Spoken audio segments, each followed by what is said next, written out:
Yuk, saya buka aja wes. Pada nunggu teman-teman dulu. Assalamualaikum warahmatullahi wabarakatuh. Selamat apa siang ya. Sorry, aku hari ini nggak bisa.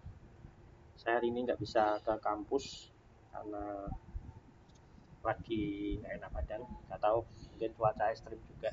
Beberapa hari pas ada kerjaan di luar, ada kegiatan di luar, jadi lumayan mengganggu. Oke, kita lanjut saja untuk pertemuan hari ini. Jadi kita lanjut. Harusnya sih kita belajar replikasi, tapi karena tidak ada di sana ya udah saya alihkan ke Flickr ya. Flickr juga salah satu hal penting yang nanti akan kita gunakan khususnya nanti kalau Anda membangun sistem data terdistribusi ya. Oke, sebentar ini saya record.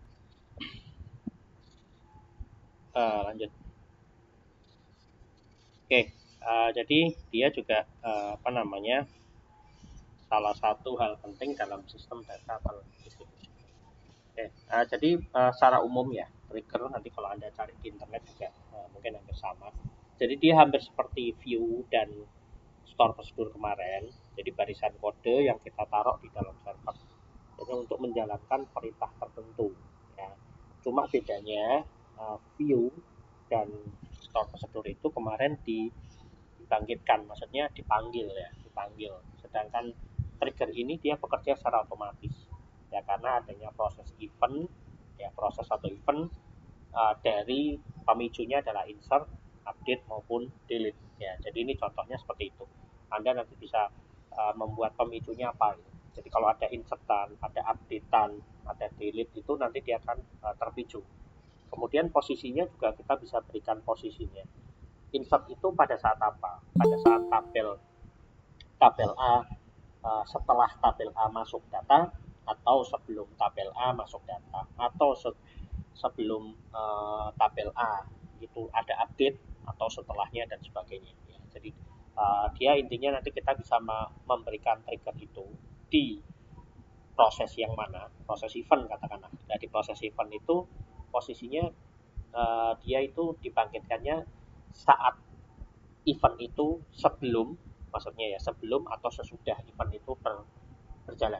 Insert ya, event insertnya ya contohnya ya, event insertnya berjalan itu sesudah atau sebelum ya. Jadi kita bisa memberikannya di situ ya. Jadi umpamanya nanti kamu mau membuat log ya, log aktivitas ya, jadi siapa aja yang akses atau input ke tabel tabel master, tabel transaksi. Nah, nanti di situ akan ke copy nih usernya siapa saja ya. Dia otomatis akan me, mengkopikan. Nah, itu kondisi nanti kita bisa gunakan untuk log aktivitas atau mungkin lebih tepatnya nanti audit audit sistem.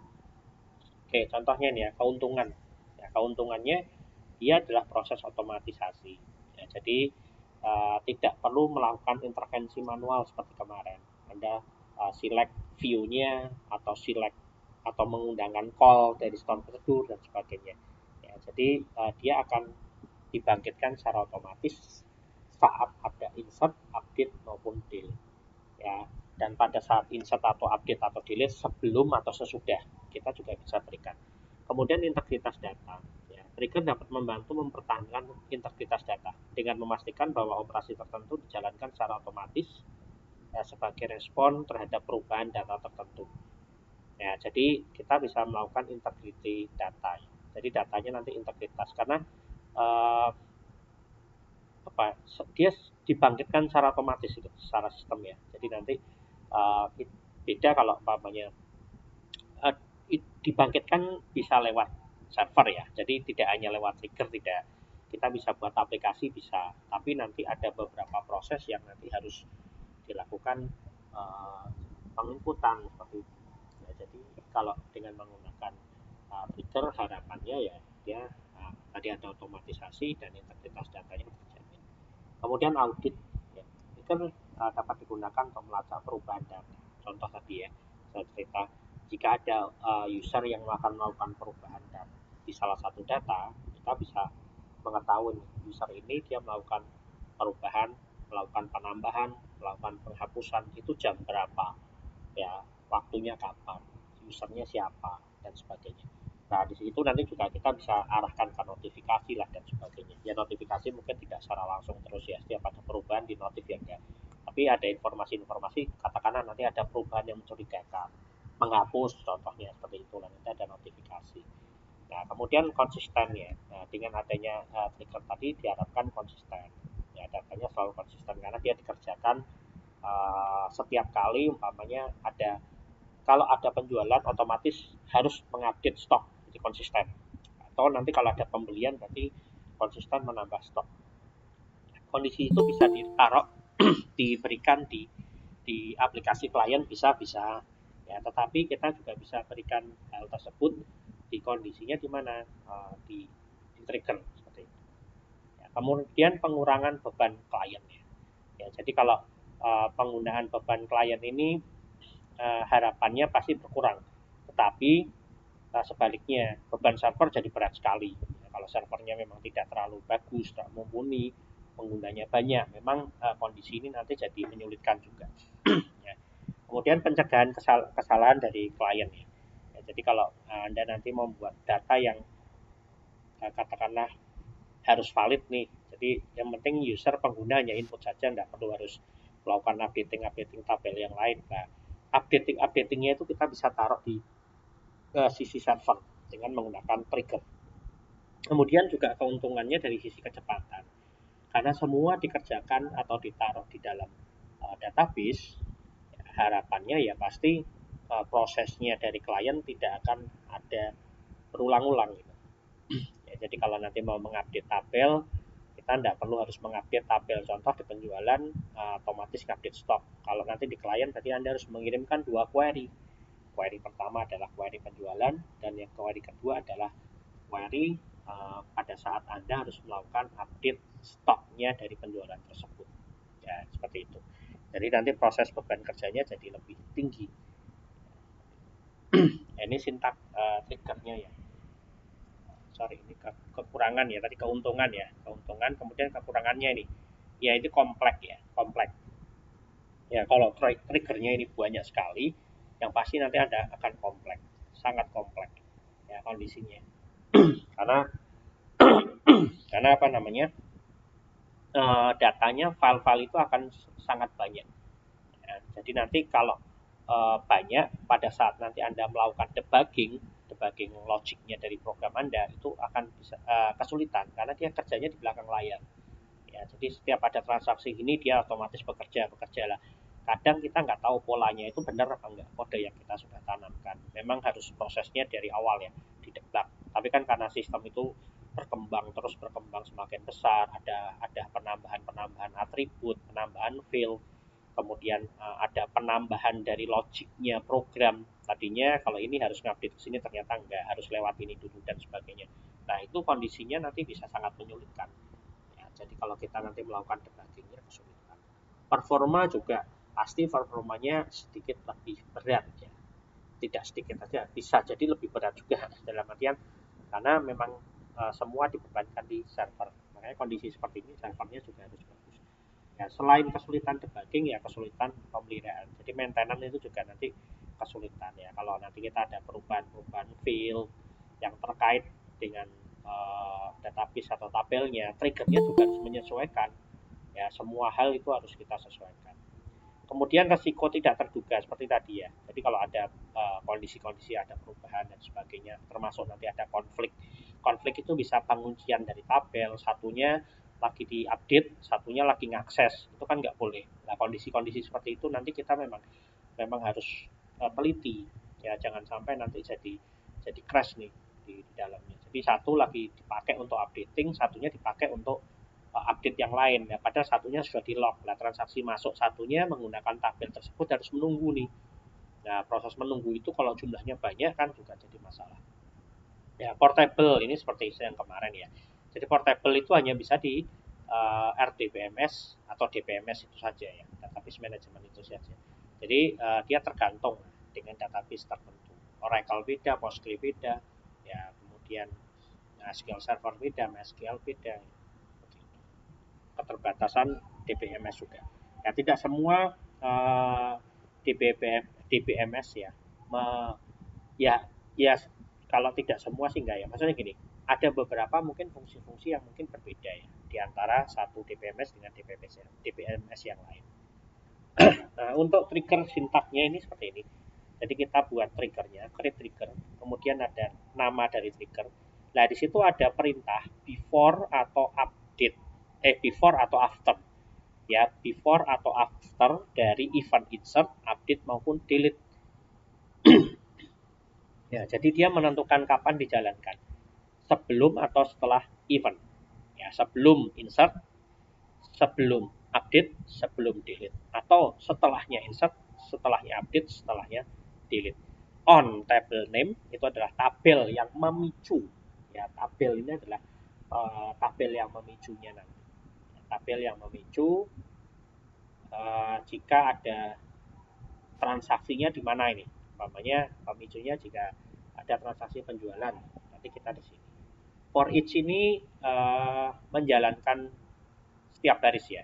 Ya, tapi ini nanti kita bisa hilangkan. Ya, kemudian kita menggunakan trigger order. Trigger order di sini tuh lebih tepatnya apa nanti kalau Anda menggunakan for each ya, itu nanti looping lah dan sebagainya. Tapi di sini kita ini nggak gunakan itu. Kita langsung masuk ke trigger body-nya. Nah, di trigger body ini adalah statement-nya, statement SQL yang Anda akan bangkitkan di situ. Ya, jadi nanti modelnya seperti ini. Pastikan nanti di antara table name ini, jadi di antara trigger body itu ada begin dan end-nya.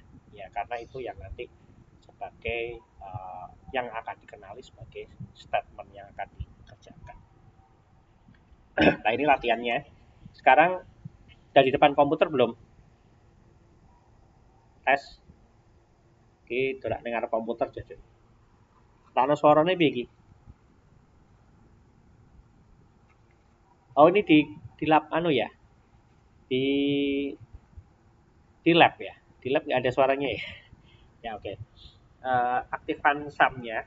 Jadi SAM-nya tolong diaktifkan dulu. Kemudian buka ya, maksudnya buka. Ini dibuka buka MySQL-nya. Oke. Buka MySQL melalui DBMS bisa pakai Heidi dan PHP-MyAdmin. Saran saya menggunakan Heidi saja karena nanti lebih mudah. Kemudian kita buat contoh database DB penjualan. Nanti akan saya contohkan. Kemudian nanti ada table sales. Ini di screenshot dulu ini atau di foto. Kemudian ada sales ID. Sales ID nanti ID juga boleh. Itu nanti auto number saja. Kemudian ada produk ID, ada quantity, ada harga jual. Kemudian ada tabel stok. Tabel stok adalah produk underscore ID, produk name, dan quantity stok. Tambah satu lagi aja sekalian. Ini adalah tabel sales. Ya, tabel sales. Jadi tabel penjualan ya. Anda buat tabel pembelian. TBL underscore pembelian namanya. Ya, ini bisa kasih nama tabel sales atau tabel pembelian. Nah, kemudian kita buat trigger. Contohnya gini.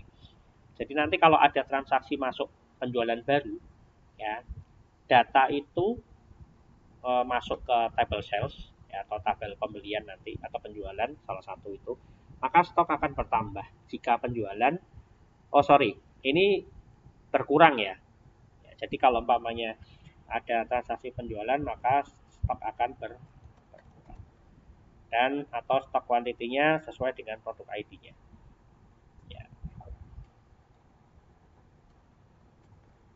Ya, penjualan baru. Kemudian saat ada transaksi pembelian, nah ini maka di sini bertambah.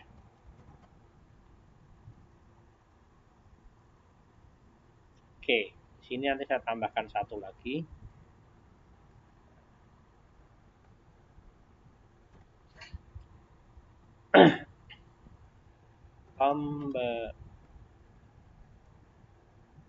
Penjualan gitu ya.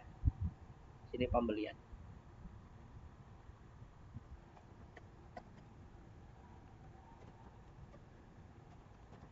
Oke, sini harga beli. Ini contoh saja ya.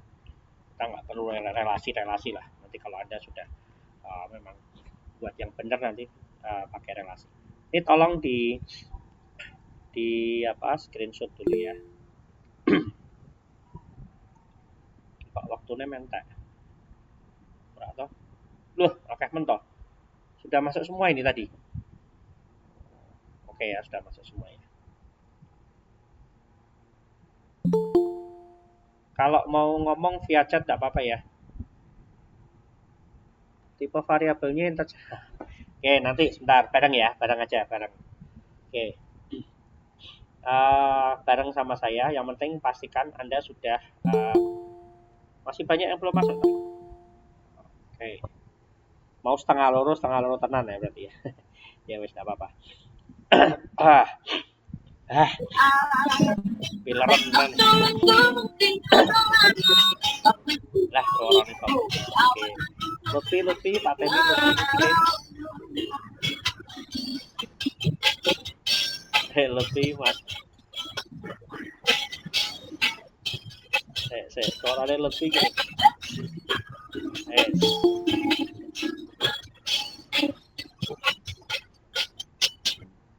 Oke. Udah semua ini? Oke, udah semua ya. Oke, sekarang saya buka. Tadi saya sudah buat sebenarnya. Di sini ada tabel pembelian. Ini contoh tabel pembelian dulu nih. Ini contoh. Ini tipenya tadi ada yang tanya. Bebas saja. Jadi di sini kita buatnya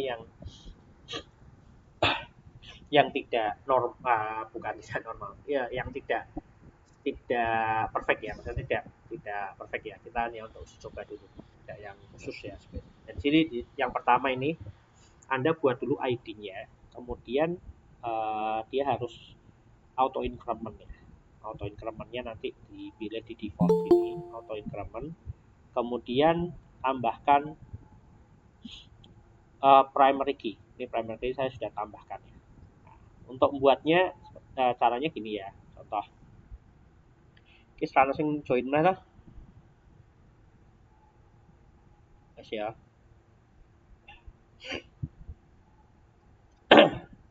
Caranya gini. Ini buat dulu. Oh, sorry. Buat dulu. Anda buat dulu di sini contoh. Saya simpan dulu deh. Oke, kamu buat dulu di sini nanti. Namanya create database. Ya, pakai nama database. Nah, setelah database dikasih nama nanti dan sebagainya, kan namanya seperti ini nih. Namanya apa, kemudian Anda oke. Ingat ya namanya apa, karena mungkin bisa banyak. Kemudian Anda cancel. Tadi saya kasih nama contoh latihan 1. Nah, nanti di latihan 1 ini Anda klik di sini nih. Nah, sini. Nanti bisa klik kanan, klik new table. Nah, pada saat tabel di sini, kasih nama tabelnya. Tabel apa tadi? Sales contoh ya. Kemudian Anda tambahkan di sini nih. Nah, ini nanti ID. Ya, kemudian tipenya contoh lainnya 100. Ini auto increment, kayak gitu aja. Kemudian kalau mau tambah lagi di sini lagi. Produk, store ID dan sebagainya. Ya, jadi Anda tambah-tambahkan aja nanti kalau sudah disimpan. Ya, tapi pastikan nama-namanya harus benar ya. Ya, nanti kemudian jangan lupa ini kalau disimpan biasanya auto increment dia nggak mau. Anda harus klik kanan primary di sini. Ya, klik kanan di ID-nya primary key. Ya, seperti ini. Ya, jadi nanti kalau sudah tinggal disimpan. Ini saya discard saja. Nah, untuk tabel-tabelnya di sini sudah saya buatkan ini. Ini tabelnya ini. Anda bisa foto dulu.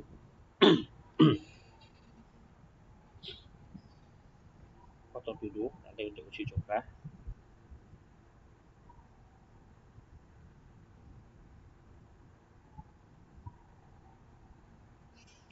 Oke. Sudah.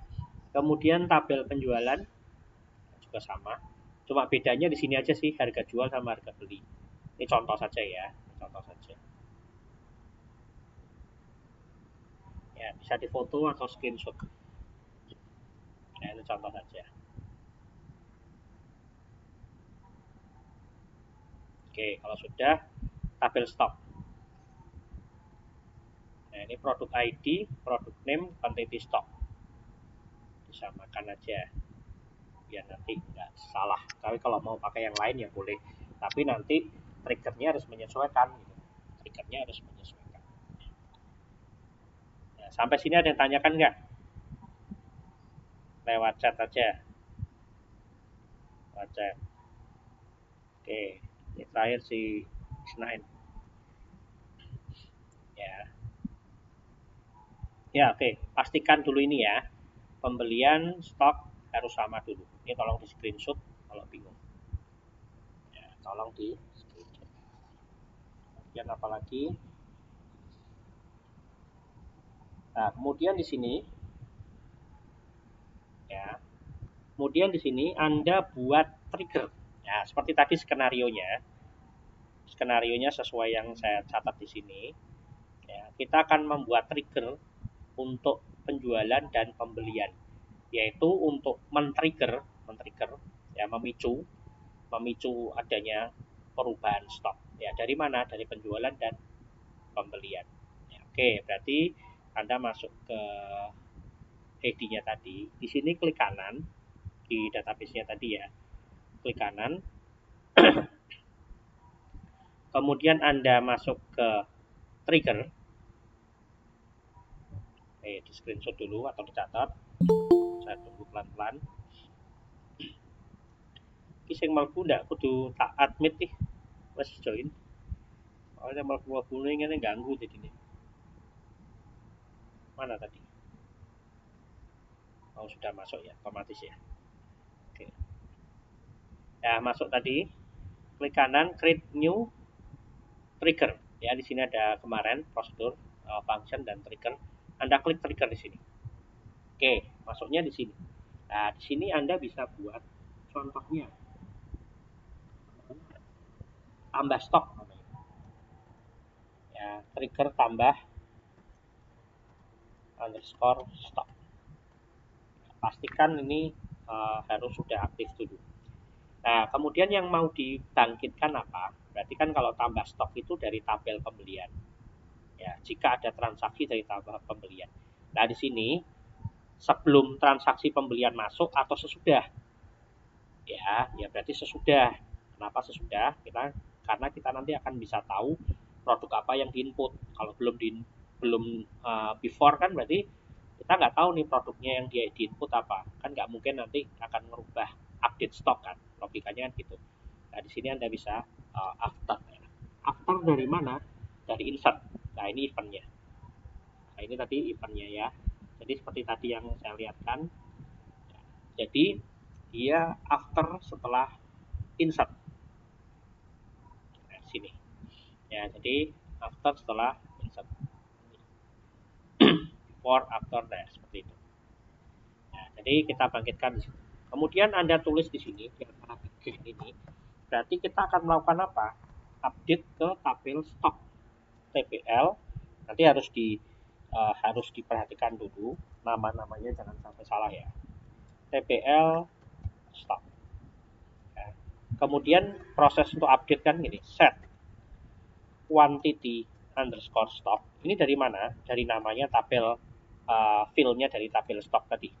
Itu namanya punya saya quantity stock. Itu disesuaikan dengan nama tabel fill Anda.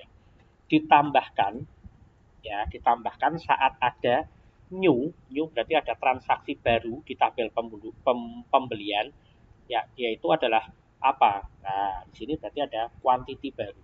Ya, ada quantity baru ditambahkan ke tabel stok sini ya. Kemudian biar tidak semua dieksekusi, berarti kita harus filter sesuai dengan produknya. Produk ID sama dengan new itu berarti ada transaksi baru di tabel pembelian yang mana referensinya adalah produk ID. Oke, seperti ini. Ya, ini di screenshot dulu. Ya, nanti ini disesuaikan dengan nama filmu ya. Ini adalah nama fil dari tabel stok. Sedangkan yang new ini adalah nama fil dari tabel pembelian. Nah, produk ID ini nama fil dari tabel stok. Kita coba simpan. Namanya adalah tambah stok. Oke, berhasil ya. Nah, sebelumnya nanti kalau Anda mau uji coba, tabel stoknya harus diisi dulu ya. Ini tadi saya sudah isi, caranya masuk ke data. Nah, Anda bisa tambahkan di sini, di 11. Ya, tambahkan aja tambah klik kanan insert row atau pakai insert insert insert query itu bisa ya. Kalau saya pakai ini aja, contoh saya kasih nama produk ID-nya 6. Di sini mie goreng, mie rebus, apalagi beng beng namanya, beng beng. Nah, saya kasih 5 deh, 5. Kalau mau digandakan monggo di sini klik kanan nih. Nah, duplikat row without key ya, tanpa key ya. Nah, bisa nanti tinggal diganti namanya. Nah, tadi beng beng berarti top, TOP, stoknya sama. Di sini 8, satunya beng beng top, pemenang toh.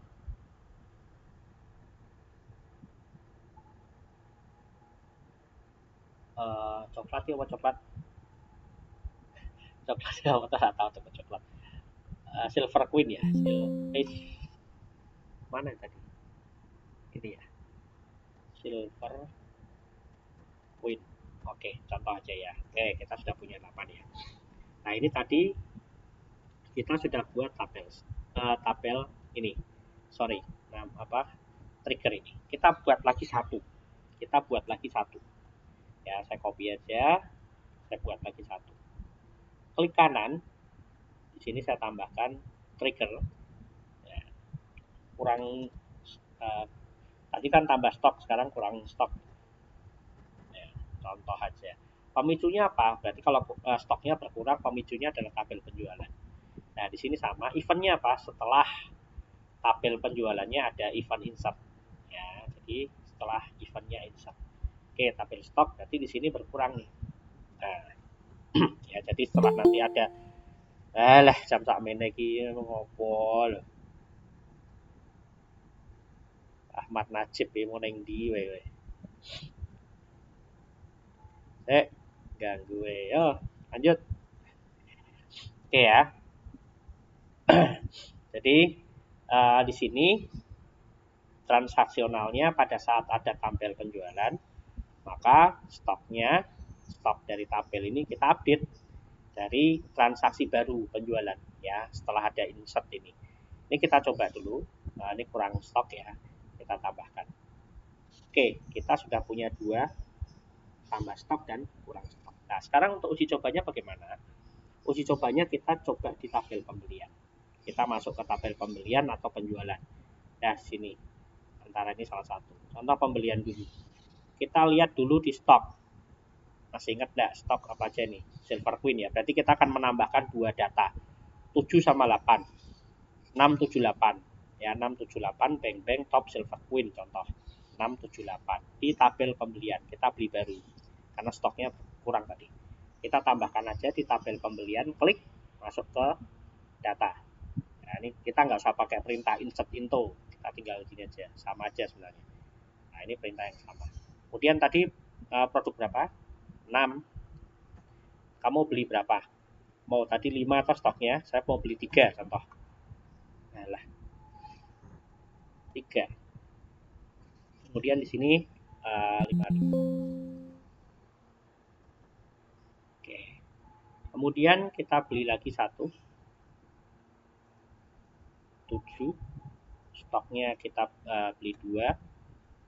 Harganya 4.500. Contoh. Kemudian beli lagi, insert lagi 8. Produk ID ya, ini berarti produk ID-nya ke 8. Kita belinya 4. Di sini 5.000. Oke.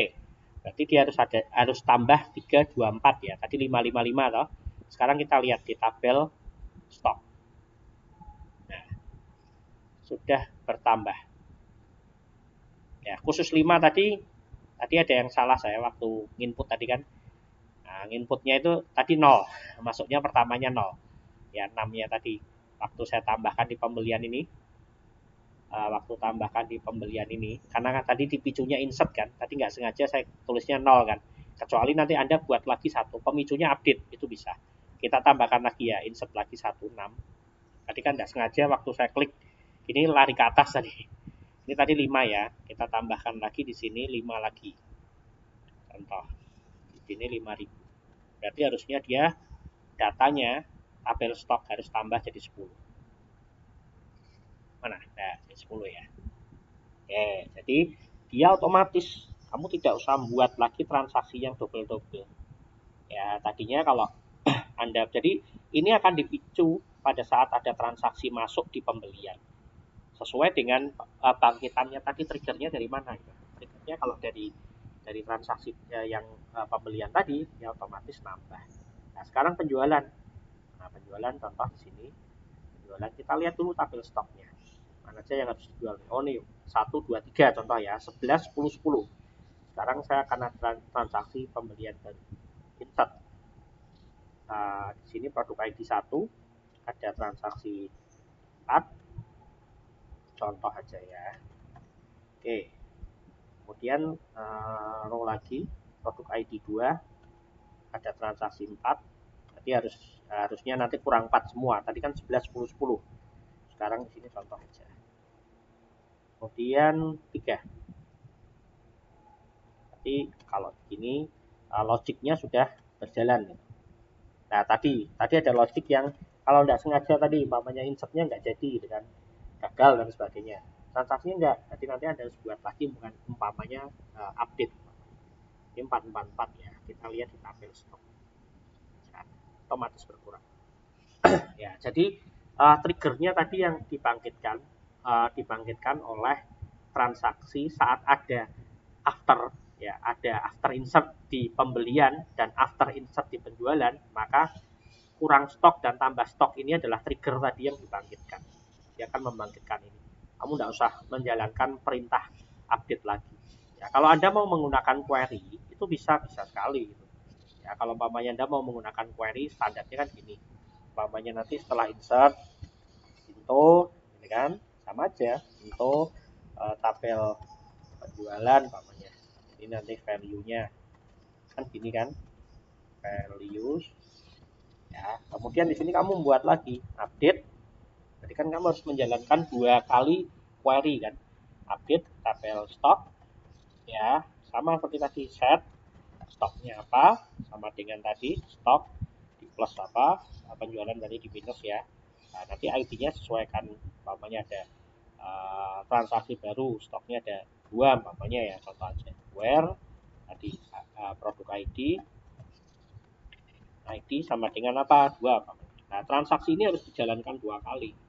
Setelah insert maka update. Nah, tapi dengan trigger Anda tidak usah menjalankan perintah yang tadi. Anda hanya membuat perintah ini, insert into, atau umpamanya TPL penjualan, ya. Di sini adalah produk ID, produk underscore ID, kemudian apa? Quantity, harga gitu kan? Harga ya, harga jual. Nah, kemudian value-nya Anda tulis, produk ID-nya apa? 5 kuantitinya berapa? 4. Harga jualnya berapa? 5.000. Contoh aja. Nah, seperti ini aja. Ini Anda simpan, transaksikan. Oke, sudah masuk kan? Nah, ini produk ID berapa? 5 ya. Kita lihat tabel stok 5 harusnya tambah 4. Lihatnya dari sini aja deh. Select tentang from TPL. Oke. Nah, ini.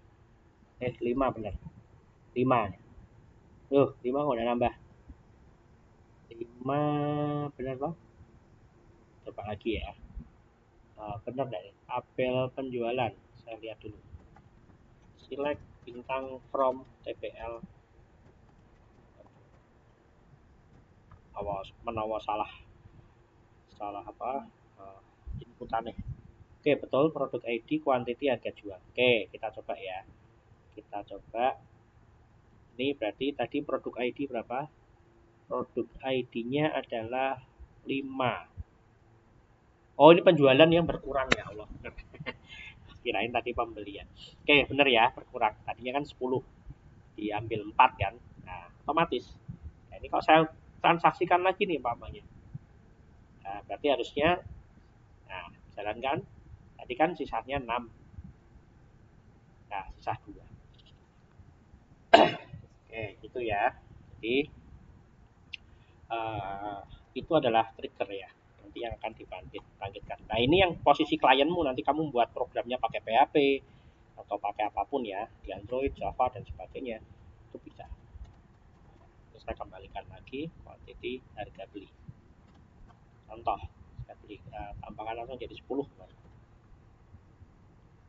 Nah, ada transaksi baru. Tabel stoknya nambah sendiri otomatis. Oke, ada yang ditanyakan? Wes rasa suwi-suwi. Sepenting kowe engko gawe tugas iso. Ya. Jadi nanti ada sorry ya. Ini flu-ne luar biasa. Ya, jadi nanti yang penting kamu tahu fungsi dari trigger. Ya, itu jadi membagi beban juga, beban ya. Jadi dalam sistem data terdistribusi, ya salah satunya dia juga bisa membantu lah ya. Toolnya itu bisa dimanfaatkan. Apa saja yang punya ya, hampir semua dari bahasa DBMS itu ada semua. Dari Oracle ada, dari Postgre ada dan sebagainya. Nanti Anda juga bisa belajar ya SQL trigger itu kayak gimana ya cara inputannya ya. Nah ini tadi before insert, after, before, delete juga nanti kalau ada penghapusan berarti nanti update siapa user siapa yang yang melakukan penghapusan dan sebagainya ya. Jadi kita bisa membangkitkan kapan saja. Oke, waktu saya mau habis. Ada yang ditanyakan sebelumnya? Nanti akan saya kasih tugas. Yang penting sudah tahu dulu pembuatan trigger seperti bagaimana kondisinya. Jadi kalau mau ditanyakan lewat chat tidak apa-apa. Oke, ini berapa orang? Nanti habis ini absen ya. Ini ada 24 sama saya 2. Berarti kudune wong sama saya 1 ya. Harusnya 23 orang. Ya, langsung absen aja di grup, nanti saya akan ambil. Oke, kalau tidak ada yang ditanyakan bisa saya akhiri. Lalu sing jawab salah siji lah apa lewat chat ya lah apa. Lalu saya jawab terus lagi. Alah, pelune rak nyeneng kayak. Oke, sudah? Tes? Cukup Pak? Wes, langsung ya, cukup. Siap, Revi. Thank you. Ada yang lain? Kalau nggak ada, bisa saya akhiri ya. Sudah jelas ya? Sudah jelas. Nah, ini ada recordnya juga, nanti saya bisa share lagi. Oke, terima kasih untuk pertemuan hari ini. Maaf nggak bisa datang, jadi cepat banget. Karena takutnya kalau datang malah harusnya bisa lebih cepat sembuh, malah nulari yang lain. Karena di AC kan biasanya lebih cepat. Oke, kalau tidak ada, saya akhiri pertemuan hari ini. Terima kasih sudah berkenan bergabung. Assalamualaikum warahmatullahi wabarakatuh. Langsung absen 23 orang. Terima kasih.